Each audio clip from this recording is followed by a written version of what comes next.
heck is a holdover period?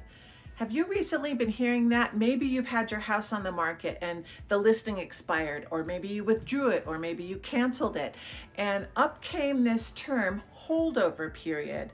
In today's video, we're going to talk about what that point of negotiation means on both the buyer and the seller agency here in the state of Colorado. Hey, Laura Gallant here, Colorado Springs Realtor. And in today's video, I'm going to answer the question, what is a holdover period and why is it there? So stay tuned.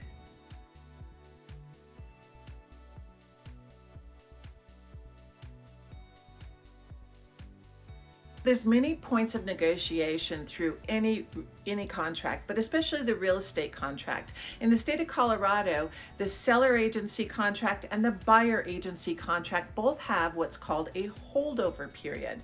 And a good real estate professional will have gone over that with you, explained it to you. But if not, and you're seeking out this video now, I'm so glad you're here. I hope to answer the question for you and help you better understand what it means. In today's market, we are seeing so many listings become expired because of the length of time. It just didn't sell. Maybe you withdrew it for a reason. Maybe you canceled it, and your agent or your buyer agency canceled or expired or withdrew, and you're wondering what this agent has sent you a list of and why you're sitting on a list of people. So let's talk about this point of negotiation on the contract, holdover period. First of all, it's important to understand that all contracts are legal contracts, and I am not offering legal advice. I'm just explaining it as I would explain it to one of my clients. And you're a consumer and you have the opportunity to negotiate parts of your contracts. And this is one of them. It is a point of negotiation on both the buyer's agency and the seller's agency. Now, this could be different in your state. So be sure you're reading your state contract and make sure you're going over it with your real estate professional in that state.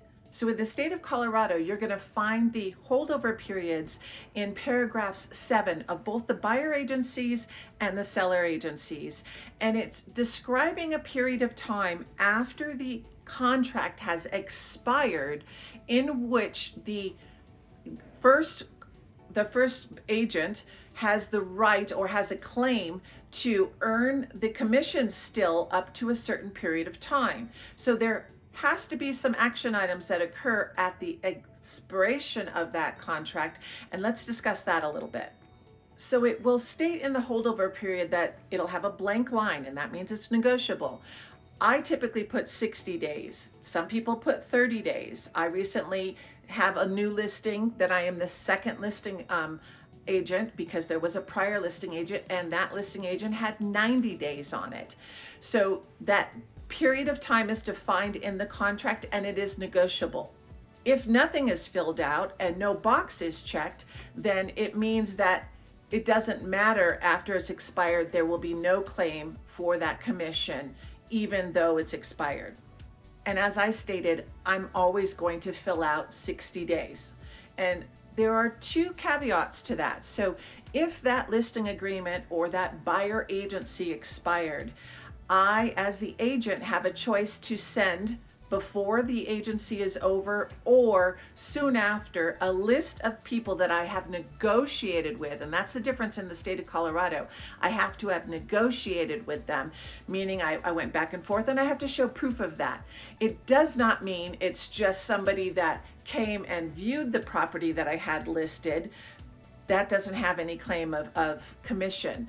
If I had negotiated back and forth, I had done it on text message, I had an actual contract in hand, or I did emails back and forth and we were negotiating to some extent, I could potentially have a claim for that commission if that buyer came back after the expiration, but still during the contract holdover period. If it did consummate in a contract and it closed, I could have a claim for commission still from that seller. Now, from a buyer perspective, if I was a buyer's agent and I gave my buyer the list of homes that I showed them, in other words, I procured the involvement of that property first, and later the buyer agreement expired and you went back and you decided to hire a new agent or go directly with the seller agent and do a transaction brokerage or something to that effect, and you buy that house during that holdover period, or start the contract during that holdover period, I would still have a claim of commission because I started that transaction. I showed you that property. So the holdover period affects both the agent as well as the consumer, and it is a point of negotiation, so it's really important to understand. In our state of Colorado, the big difference, which I've seen different than other states, is that we must secure that we've negotiated or we have presented the property to you first during the period of time that we had a contract with you. So that's a big difference. In other states, it might look different. So be sure if you're in another state watching this, you are looking at your contract. So why is it there? Why is there a holdover period? Well, it's to protect the real estate professional. We invest a lot of time and cost in the transaction. And the reality is we do not get paid unless that transaction closes. So if a contract expires and we never closed on something, we've made a huge investment already into that transaction that we don't have any recourse of getting any money back. Now, there's parts of the contract that we can negotiate a little bit different, but typically most agents will click some sort of days for the holdover period, and they will click that it is due to the agent if a contract in the future by anybody on the list that I have negotiated with is consummated.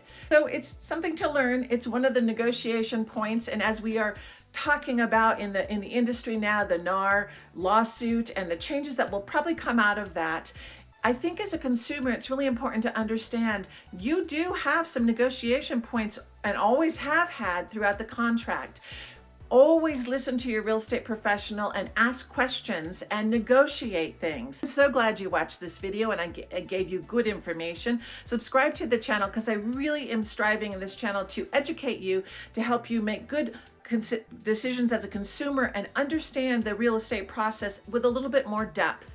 As a real estate professional myself, I really strive with my clients to make sure you understand what's going on. I never want you to go through a transaction and not understand what's going on. So thanks so much for watching. Subscribe, share it with a friend, and I'll see you on the next video.